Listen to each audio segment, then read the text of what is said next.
Today's episode is a special episode. If you've been watching the news lately, you've probably seen that a particular film won Best Picture, that film being The Shape of Water by Guillermo del Toro. I wanted to talk a little bit and give a little bit of a background to this amazing creator. So today's episode is going to be a little bit of a profile of the prolific genius director Guillermo del Toro. Sit back, enjoy, and remember, stay creepy.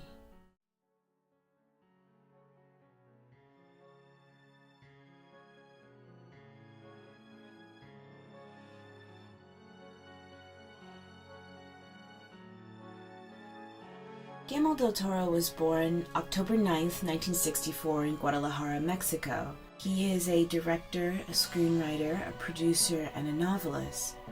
Before del Toro was a famous filmmaker, he studied special effects and makeup with artist Dick Smith. He spent 10 years as a makeup designer and formed his own company, Necropa.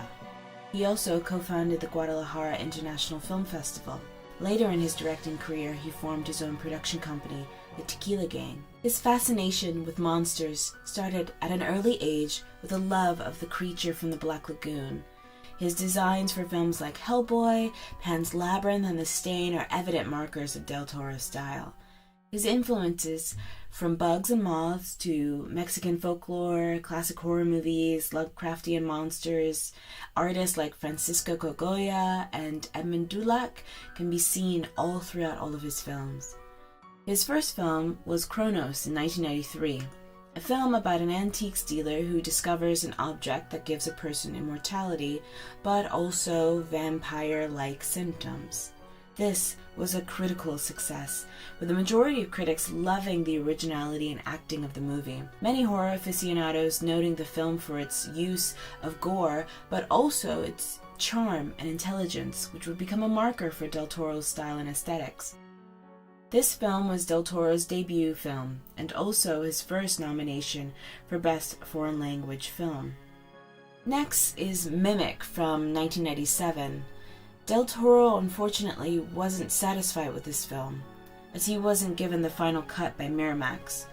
Next came The Devil's Backbone in 2001, which was independently produced by Pedro Almodóvar. Del Toro stepped away from Hollywood after his bad experience with Miramax, and made this film as a collaboration between Spain and Mexico.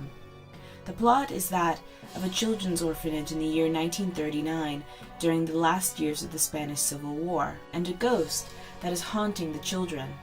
The film, which revolves around the suffering, emotional damage that war has on children and the people around it, and the horror of what lies inside and outside. It's a tender, beautiful film with moments of high tension and dread. Next came Blade 2 in 2002, Hellboy in 2004, an adaptation of Mike Mignola's graphic novel. The film was followed in 2008 with Hellboy 2. Hellboy was a huge push into the mainstream for del Toro as a distinguishable director of style. In 2006, he made a film called Pan's Labyrinth, which was a massive hit, a 95% critic score on Rotten Tomatoes. The film is about a young girl named Ophelia years after the end of the Spanish Civil War. She deals with the presence of her violent and menacing stepfather and her ill and pregnant mother by escaping into a fantasy world through a labyrinth. Del Toro considers this to be a spiritual successor to The Devil's Backbone. He got the idea of the fawn from childhood experiences with lucid dreaming. He stated on the Charlie Rose Show that every midnight he would wake and a fawn would gradually step out from behind the grandfather clock. This would be his second nomination for an Oscar for Best Original Screenplay and Best Foreign Language Film. In 2009, he wrote a book called The Strain with Chuck Hogan, which later on became a TV show from 2014 through 2017. In 2010, he wrote The Fall with Chuck Hogan, a sequel to The Strain. In 2011, he completed the Strain trilogy with The Night Eternal.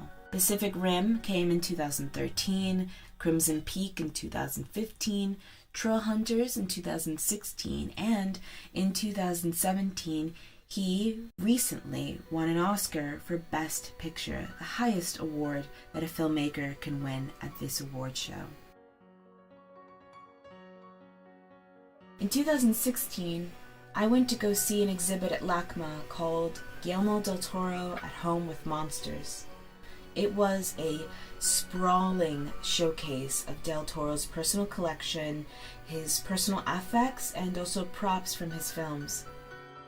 I went alone and was overwhelmed by the 4-hour flight, the taxi to LACMA, the line to get into the exhibit, and the crowd in the exhibit as I went on the last weekend. Once inside, though, it was like I had been transported to another world.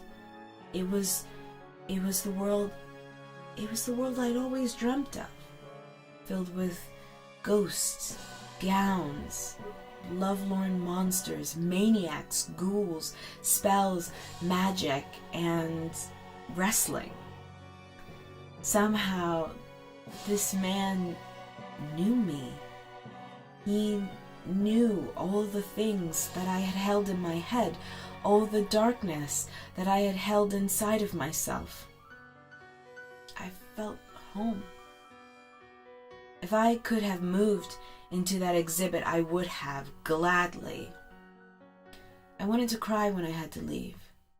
But when I came home, I was filled with something new, something I had taken away from that exhibit. I wasn't lonely anymore. Because I knew somewhere out there was another weirdo, just like myself. And I felt comforted. Thank you, Del Toro.